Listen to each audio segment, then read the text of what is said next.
அதாவது என்ன கொடுத்துருக்காங்க, ஏயினுடைய இன்கம் வந்து பியினுடைய இன்கம்மை விட 10% அதிகம். அப்போ இப்போ நம்ம என்ன பண்ணலாம், பியின் வருமானத்தை வந்து சம் 100 ரூபாய் அப்படின்னு வச்சுக்கிடலாம்.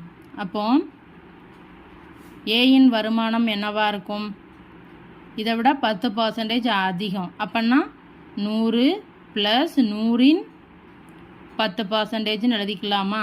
ஸோ அப்போ இது என்ன ஆகும், 100 + 100 × 10 / 100. ஸோ இதை அடிக்கலாமா? அப்போ 110 ரூபாய்.